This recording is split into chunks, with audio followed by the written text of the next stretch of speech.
कळीत केलं.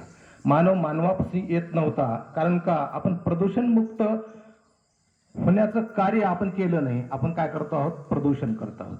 म्हणून शरीरामध्ये आरोग्य हेच धनसंपदा. प्रथमतः आपलं आरोग्य जर उत्तम जर आपण ठेवलं, स्वच्छता ठेवलं, तर आपलं शरीर चांगलं राहील. जर आपण स्वच्छतेने वागलं नाही तर आपलं एक एक अवयव या ठिकाणी निकामं होईल.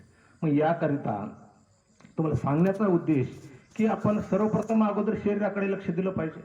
खूप मेहनत करता, आपण खूप पैसा जमवता, पण एके दिवशी जेव्हा बिमार पडता तेव्हा जमवलेला पैसा आपल्याला या ठिकाणी मोठ्या हॉस्पिटलमध्ये द्यावा लागतो.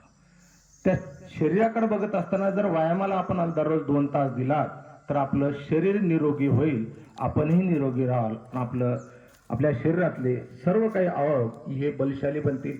अनुलोम विलोम केल्यानं आपले फेफडे मजबूत होतात, या ठिकाणी लंग्स मजबूत होतात आणि आपल्या शरीराला पूर्णपणे शुद्ध हवाई जाते आणि त्याबरोबर हृदयाची गती वाढल्यानं हृदयातून मेंदूकडे सर्व अवयवाकडे रक्त पुरवठा चांगला होतो आणि त्यामुळं सर्व आपल्याला कॅलरीज उत्तम पद्धतीने प्रत्येक अवयवाला मिळतात आणि सर्व अवयव आपले फिट आणि परफेक्ट असतात.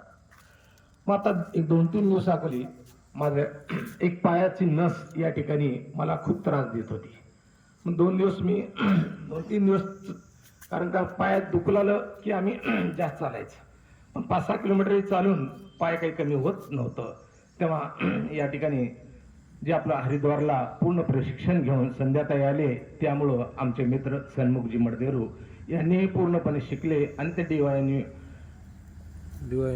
नॅचरोपॅथी योगिक यांनी सुद्धा शिकलं.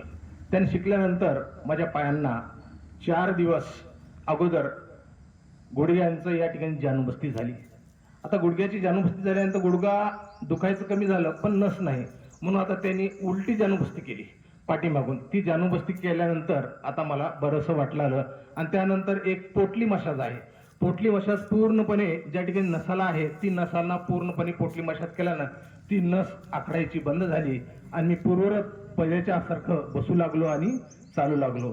कारण का या प्रक्रियेमुळं सर्व शरीरांची अवस्था चांगली होती. कारण का आपण जे काही इथं चांगलं होतं या ठिकाणी अनेक अनुभव या ठिकाणी सांगितलेले आहेत, पण आपल्याला जवळ त्याची खात्री वाटत नाही. आणि जेव्हा त्यांचे हातपाय काही दुखायला लागले, हे झाल्याशिवाय त्याला पूर्णपणे अनुभव येत नाही, तोपर्यंत त्यांना हे कळत नाही. कारण का शरीर हे स्वच्छ करणं हे मानवाचं कर्तव्य आहे. हो, खूप सुंदर, खूप चांगल्या पद्धतीने आपल्याला भाऊनी माहिती दिलेली आहे.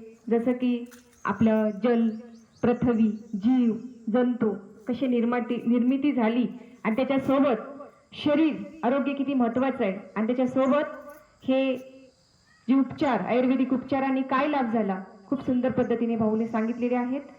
तर अशा प्रकारे अनुलोम विलोम प्राणायामचा फायदा ही त्यांनी सांगितलेला आहे. खूप सुंदर.